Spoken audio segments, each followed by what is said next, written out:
Excuse me. Back after a really long time, 4 or 5 months, since I did my last one of these videos, and sorry for the wait.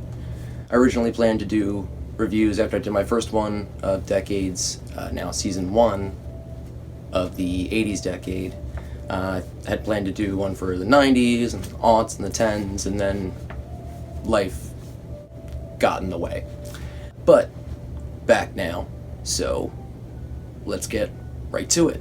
So I was pretty, I guess maybe a little bit too nice and not honest enough, I guess, with my initial review from season 1.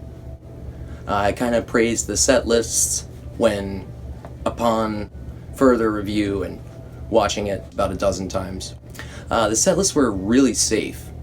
Too safe. Like casual fan level.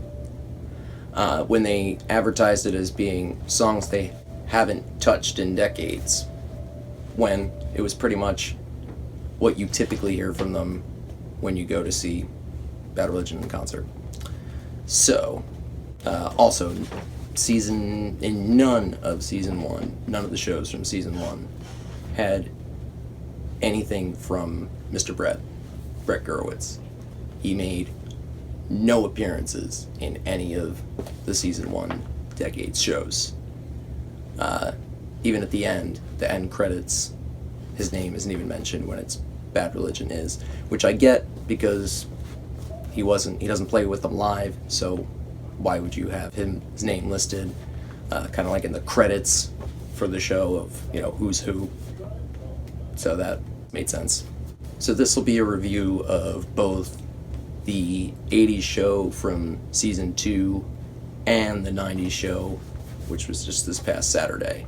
This time, pretty much what we wanted the first time, which was more stuff we haven't heard for the last 40 years in concert. Well, some of us not that long, but you get what I'm saying. So the first show covered stuff from all the way from the beginning, from How Could Hell Be Any Worse, Into the Unknown, Suffer, No Control, and from Against the Grain, which technically came out in 1990, but according to the band, Against the Grain gets cranky when it's separated from Suffer and No Control. So, good enough for me. It was pretty great right from the beginning. Opening up with The Voice of God is Government, which was cool to hear. It's nice. I love the rant in the beginning. Good stuff. Doing Time, which I did not expect that one, so cheers. Thanks, boys. That was right off the bat kind of a nice little change of pace from last season, because the only thing you know of this is from, the little 30 to 60 second ads and, spots that they've been running on, their social media pages and the like, appears to be the same as the first one, which, I asked the first time I did a review of this, was it worth it? Meaning, was it worth $40 or $15 a piece if you only want to see one out of these 4 shows? And again, kind of the same deal with this one. I asked the same question, is it worth it? Yes, I believe so. And I think more so for this season. Because while the look and feel is the same, the set's totally different. It's not all the shit we've already heard a bunch of fucking times. I mentioned they do Doing Time and open up with The Voice of God is Government, which was badass. I enjoyed seeing that and hearing that. Even the Into the Unknown stuff was really friggin' cool to see and hear them play live. You Give Up, and It's Only Over When. That was great to hear from Into the Unknown, which, the Bad Religion's redheaded stepchild in their discography. They played, I believe for the first time ever, they played Walk Away, one of Mr. Brett's finest songs, in my opinion. So that was fucking awesome. Really did not expect to hear that. Really, really cool to see and hear them play these songs live. And the lineup is great, even though I kind of talked some shit on Mike Dimkich in my last review. He's a solid player. Jamie Miller is freaking just fantastic. He's an amazing drummer, but I love the backing vocals he provides. The harmonies are finally sounding good live now that he's been doing backing vocals. So, fucking right on. The keyboard solos, that was really, I laughed my ass off. And I also enjoyed it. It was really cool. I thought that was fucking badass. So, good on yous.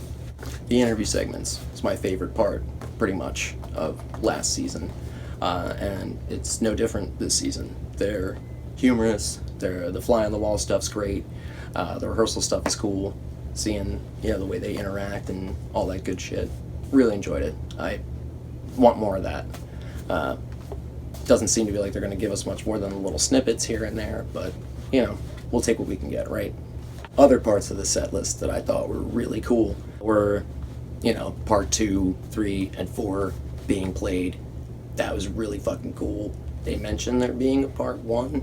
Greg says it's not written yet. Jay says that they have started writing it. I think when Man Hits Man, I think they may jokingly said as the title. I don't know. We'll see. Awesome to see that. They played Sanity, which I really wanted to hear last time. So I was really fucking glad that they played it this time. And my other favorite song off No Control, Progress. So the fact that they closed the 80s decade set with Progress, that was really cool. They did it. They sound great. That's another thing. How do they sound? Because they're old now, right? This is 41 years they're going into now.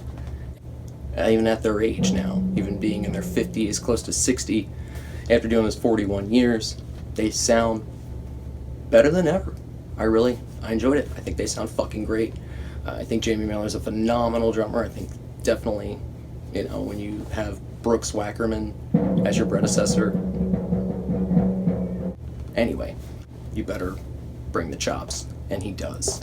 And the backing vocals are spot on, so good job, Jamie Miller. Mike Dimkich, he's a solid player. I talked some shit on him last time, as I mentioned, and it's kind of unfair. He doesn't bring a lot stage presence-wise. That's my main critique is, he just kind of, like I said last time, just kind of stands there and chews. But I can't say anything bad about his playing. His playing is solid, so, and that's what he's up there to do, right, is to play guitar, and he does that well. And he's also a very snazzy dresser, so good on him for that. So that was pretty much it for the 80s decade from season 2, which I thought was great, much better actually than 80s from season 1. Set list was way better, performances were better, just overall even better than last time. And I gushed about it last time. I was all about this last time, so I'm going to try to be a little more honest with this time, but I really enjoyed it. It was fucking badass.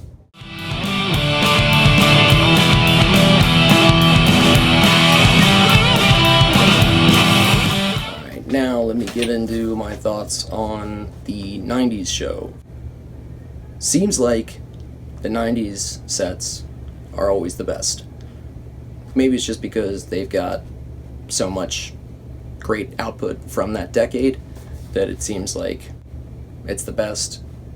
Maybe it's the 90's nostalgia that's still going for people my age. Or it's just that I like the shit from the 90's a whole bunch. But I thought it was fucking rad. No bullshit, these set lists, they opened with Too Much to Ask, which really surprised me. I was fucking not expecting that, and it was awesome. I was thrilled to hear that. Good shit all around. Fuck yeah on that. Leave Mine to Me. Oh man, I forgot how much I liked that song. I do all these covers and shit, and they're clearly pretty much my favorite punk band, but they've got well over 200 songs, so sometimes I forget about some of the ones that I've neglected over the years. Leave Mine to Me is one of them. Resonates still, even though it's almost fucking as old as I am. Great fucking song. Parallel. They fucking played Parallel. I looked it up. I believe that was the first time they played Parallel since 1998. So, really fucking cool. Giving us the good shit this time. I hope it continues like this through the shows that they're doing into the aughts and the 2010s. They did the live debut of Better Off Dead. Holy shit, it was awesome. Sounds great. I tried to have some pieces up here, but pretty much as soon as you upload anything from season 2, Merlin Epitaph fucking gets it like that. So I'm not really going to be putting up any clips or anything from that, at least not until all the shows, have been played, and then it'll probably be on YouTube everywhere else, so I might not get zapped as quickly. But yeah, Better Off Dead, the live debut. Fucking A. Good shit. First time since 1996 they played Slumber, so that was cool. I liked it. I wasn't expecting to hear it. He played Kerosene, Skyscraper. I got really excited when they started playing Atomic Garden. I don't know why. I know it's not that rare to hear them play it live, but I fucking love that song, so I was all about it. And then hearing The Answer live, I fucking love that song. It's one of my favorites just of all time from them, so to hear them play it live, really fucking cool. I was thrilled. I got really excited. I was watching with my roommate, and head was nodding the whole time, and he's not a Bad Religion fan, so I was explaining to him how cool it was to hear them play some of these songs. Really fucking good. Mr. Brett finally makes appearances. Brett Gurewitz. He's in the interview segments. He explains why he doesn't play with the band anymore. He claims he's not in shape to play punk rock, and that punk rock is hard to play. I guess good punk rock, like Bad Religion, can be hard to play, but what the fuck, dude? You could play a couple songs for the diehards. You can't strap on a guitar and play 1 or 2 songs for us fucking diehard rabid fanboys like me. But whatever. At least he's still writing with them. He's still collaborative creatively. He still contributes to the songwriting in every album. He's still a big part of the band. So I was glad that he was finally represented in these Decades shows. Again, I'm loving this interview section. I want to see more of that. It was great to see Greg and Brett interacting. It was really funny. The Bad Religion, the voice joke, that was good. Just really cool to see those two interact. And, when they have Jay and Mike talking about how the pandemic kind of fucked them up too, and Mike talking about, I like Mike Dimkich a lot more after watching these interview sections, because he just seems like a really nice guy, real down to earth, and having kids, it was funny him talking about, your kids don't give a shit or don't even know if you're any good at guitar, and my kids love what I do and they're excited to be part of it when I get them involved in the videos and the songs and shit, but I could be farting on a snare drum, to quote Airheads, and they would still think it was awesome. So I get what he was saying there. Back to the set. I could not fucking believe they played Raise Your Voice. And not because I'm excited. Not that it's a bad song. Jamie killed it with the harmonies, but for that to be the representation from No Substance, which is kind of the weak point in their discography anyway, yeah, I guess I was hoping for a different song. But what can you do? It was still cool. It was good. I liked it. It was a good performance, so I'll get over it. Like I said, Jamie Miller, I can't stress that enough. I love the guy. I think he's fucking top-notch musician, perfect for the band. Just keep doing what you're doing, Jamie. They wrapped it up with Cease. I don't think they played that since 2004, if the internet doesn't lie to me about this kind of shit. That was the end. Fucking awesome to hear, and it wasn't the slow piano version from the Live at the Palladium. It was the version from Grey Race that we all know and love. So that was awesome. Can't wait for this Saturday for the 2000s show. I'm really interested. What do you guys think they're going to play? I don't seem to get a lot of interaction from you. I know, and mainly this is not a whole lot of what you're used to seeing from me. Probably not used to hearing me talk in this. But let me know in the comments if you like this, if you want to see more reviews, if you want to see more shit like this, or if I should just shut the fuck up and stick to doing my dumb old covers. So, thanks.